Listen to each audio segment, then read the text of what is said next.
Hi crafters, it's Karen and I'm sharing a process video. I'm using a picture of me and my mom, she's so cute, and the documentary collection, and I'm going to be using this stencil from Prima and my super heavy gesso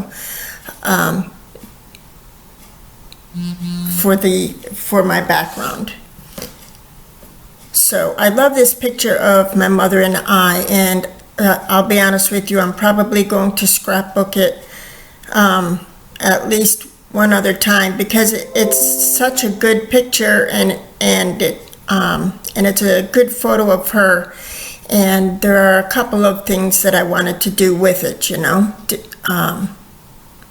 So I'll probably end up scrapping it at least one more time. So I have my watercolors out, and that's why I am using my super heavy gesso for the stencil. I thought I was going to use some watercolors and some gelatos, and with the stenciling done with the gesso, I thought it would work, you know, better.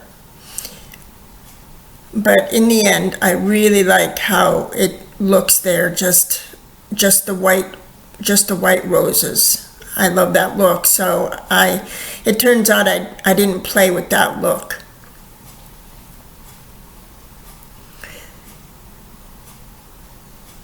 And here I'm taking a minute to clean my stencil. I'm just using a baby wipe. Of course, I don't have a sink in my scrap room, and I didn't want to stop the process to go bring it to the kitchen. But if you ever do let your stencils go too long and the modeling paste or gesso hardens on your stencil, let it soak, like fill a plate filled with warm water and just let it soak, and then get an old soft toothbrush after a while and just brush off the modeling paste or the gesso, and it'll come off. It's not a good idea to let it set on your stencil, to let the mediums set on your stencil, but that's how I clean it when I do. So I love this look here, with the torn pieces above and below, and I don't know why I didn't just leave it that way. I thought that looked really cute, and I guess I thought it would have looked like too much going on.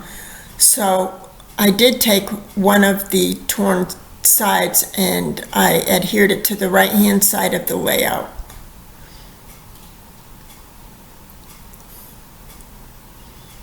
But it would have looked cool either way if I'd put those torn edges above and below.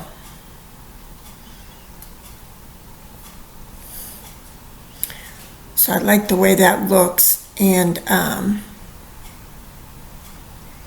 in here I'm going to layer my photo on some chocolate brown cardstock, and I feel like the either white or black, or in this case a deep brown, brings out the colors in the makes the photo stand out. So I matted it in the dark brown first, and then I'm going to take all different, I really over matted this photo, and I tried not to think too much about it. I tried to just use some colors that would work with what we were wearing and the feel of the layout that I wanted to bring out.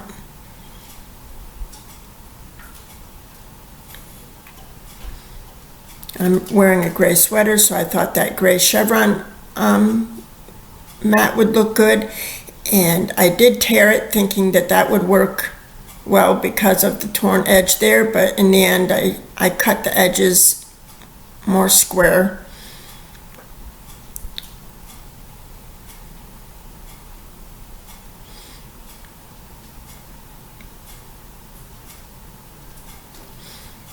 And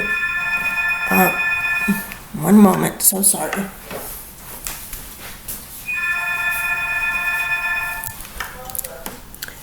Okay, the machine will pick it up. So sorry. I should have inked my edges for all my layers, and perhaps that would have made the difference if I had inked my edges, made each layer stand out on its own a little bit. At any rate, I want to put my photo and my matting up on dimensionals, and I thought I'd use this scrap chipboard. So I'm adhering the chipboard to my layers using my hot glue gun. And that'll give it just enough lift to create a shadow, to tuck embellishments underneath, and just to make it bring in that dimension that I wanted. And I'm using some cheesecloth behind because I just love the feel that the cheesecloth brings, just a softness.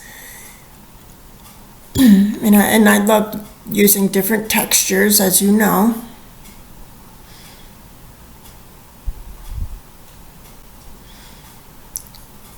So that's how I'm going to lay my photo, or my photo down. And maybe if I had distressed the edges of my photo all around the photo mat also, maybe that would have helped bring in that look that I was going for a little bit more. Yeah, so as much as I love the different elements of this layout, and I do like the way it turned out, I have a couple of other ideas for this photo. So this was taken in January when my sister was here. And these flowers are flowers that I cut out from one of the 12 by 12 sheets from the documentary collection. That little circle embellishment there says, "Your love is as bright as ever." And I thought that was important to put on because my mother's getting older. I mean, we both are, but you know, she's 83, and you know, she's still my mother, and she still shows her love for her kids, you know, worries about us and the whole bit. And here I'm thinking about which title I wanted to go with. So I went with Together. I was going to go with Love Today, but I already have that craft embellishment there on the top right. It says #today with the gold foil lettering. So I just put Together. This little embellishment, or cut apart from the cut apart sheet, says Forever and a Day.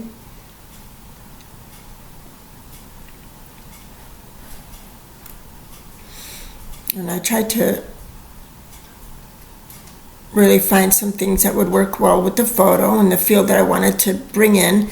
These little hearts from the Heidi Swapp embellishment set there, they're like an off-white color, and they have music notes on them, and then and lyrics, but I think it's in French. Anyway, that vintage look to them. They have a vintage look to them, and I thought they worked real well for this particular layout. This chipboard piece of the mint-colored roses, I thought that worked real well with the background paper and the feel of the layout, so I tucked that in. This little craft-colored ticket piece says Priorities, and it's written in the gold foil, and that's from the ephemera pack. So, and I'm dating it. Thanks so much for watching. I appreciate it.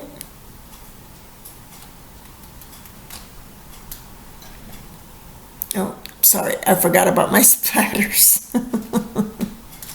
I'm using this Heidi Swapp. I believe it's the navy splatters. It brings such a nice shimmer to the layout. And now I think I'm done.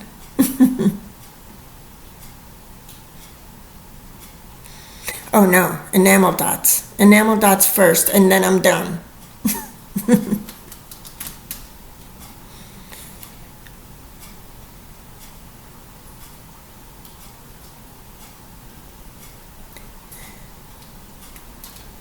There we go. Now we're done. Thanks so much for watching. I'll see you soon.